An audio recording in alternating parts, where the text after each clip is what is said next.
Hello everyone, this is doctor Alka. आज मैं बात करूंगी एक्नी के बारे में कि एक्नी क्या होता है, क्यों होता है और इसके क्या क्या होम्योपैथी ट्रीटमेंट है और कैसे इसे हम कंट्रोल कर सकते हैं।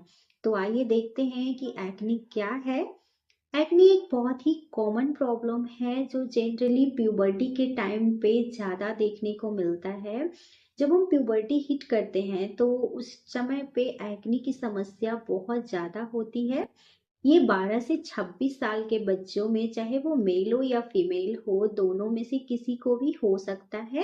ये एक सिम्टम है जो कि हमारे स्किन सरफेस पे शो करता है। हमारे जो बॉडी फंक्शंस हैं वो किस तरह से वर्क कर रहे हैं, उसका जो रिफ्लेक्शन होता है वो हमारे स्किन सरफेस पे शो करता है। देखते हैं कि एक्ने क्यों होता है। तो एक्ने होने का जो एक मेन कारण है ना, वो ये है कि हमारा जो स्किन पोर है वो ब्लॉक हो जाता है ड्यू टू एक्सेसिव ऑयल का प्रोडक्शन के कारण। एक्सेसिव ऑयल का प्रोडक्शन होने का बहुत सारा कारण होता है, जैसे कि हार्मोनल इम्बैलेंस। जब हम प्यूबर्टी हिट करते हैं उस टाइम पे हार्मोन्स जो होता है वो इंक्रीज होता है, जिसके कारण कि ये प्रोडक्शन बढ़ जाता है।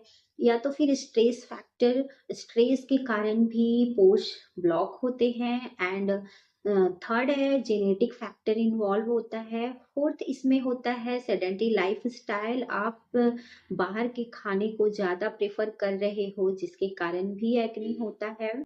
फिफ्थ इसका है सन एक्सपोजर। एंड सिक्स्थ है आप कोई कॉस्मेटिक प्रोडक्ट को ज्यादातर यूज कर रहे हो, जिसके कारण भी एक्ने होता है। इसका जो मेन मैकेनिज्म है वो ये है कि हमारे स्किन के अंदर एक बैक्टीरिया होती है जिसका नाम है प्रोपेनी बैक्टीरिया एक्नी। और ये जो बैक्टीरिया है वो हमारे स्किन पोर्स में, जो ब्लॉक स्किन पोर्स होते हैं उसमें ट्रैप हो जाती है।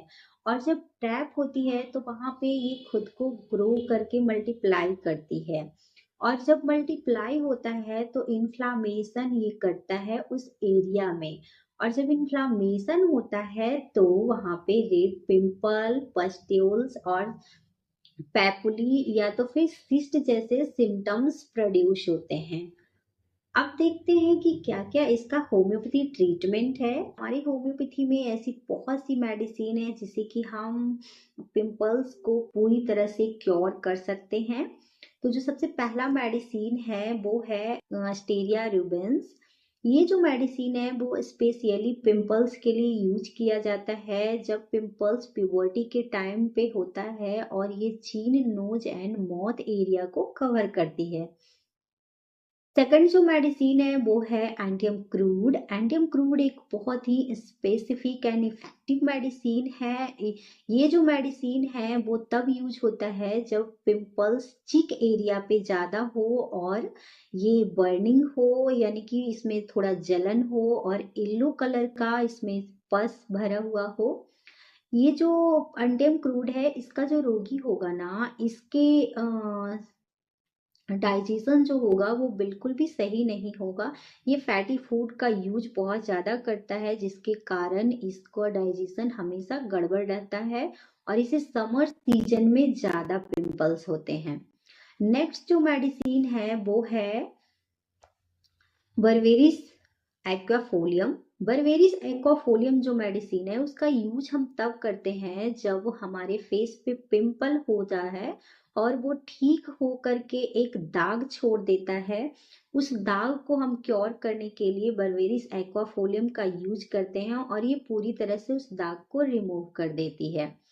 नेक्स्ट मेडिसिन जो है वो है पर्लसेटिला। पर्लसेटिला एक बहुत ही इफेक्टिव मेडिसिन है प्यूबर्टी के टाइम पे होने वाले हार्मोनल इम्बैलेंस के कारण, जिन्हें भी एक्नी की समस्या होती है और डिलेड मेंसेस के कारण जो एक्नी होता है उसको ये पूरी तरह से क्योर करती है। पर्लसेटिला का जो लड़कियां होगी वो थोड़ी फैटी होगी एंड उसे फैटी फूड ज्यादा पसंद होता है, जिसके कारण इन्हें एक्ने की समस्या बहुत ज्यादा होती है। नेक्स्ट मेडिसिन है बोविस्टा। बोविस्टा जो मेडिसिन है वो यूज हम तब करते हैं जब हम कोई कॉस्मेटिक प्रोडक्ट का यूज करते हैं और उस कॉस्मेटिक प्रोडक्ट के कारण हमारे फेस पे बहुत ज़्यादा पिंपल्स देखने को मिलता है और थोड़े थोड़े उसमें जलन होता है, और ये समर के सीजन में ज़्यादा होता है, तब हम बोविस्टा मेडिसिन का यूज करते हैं। नेक्स्ट मेडिसिन है कैलकेरिया सल्फ। कैलकेरिया सल्फ जो है वो तब यूज करते हैं हम जब पिंपल्स सुपुरेटिव हो, यानी कि आपको देखने में ऐसा लगे कि पिंपल में से कोई पस बाहर निकल रहा हो, यानी कि पस उजिंग आउट हो जाएगा, तो आप कैलकेरिया सल्फ का यूज कर सकते हो।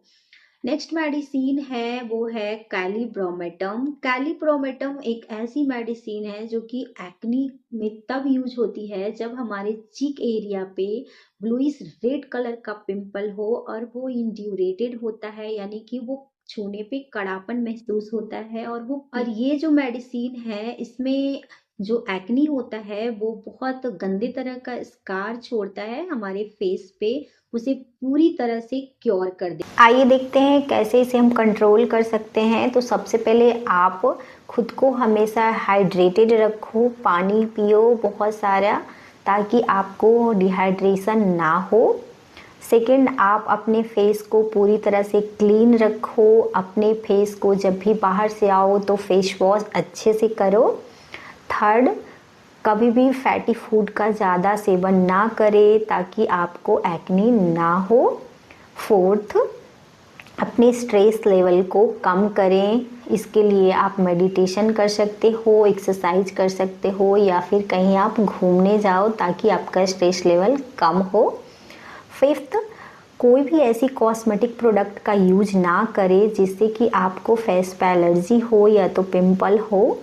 अगर आपको ये वीडियो पसंद आया हो तो प्लीज़ इसे लाइक करें, शेयर करें एंड सब्सक्राइब करें। Thank you.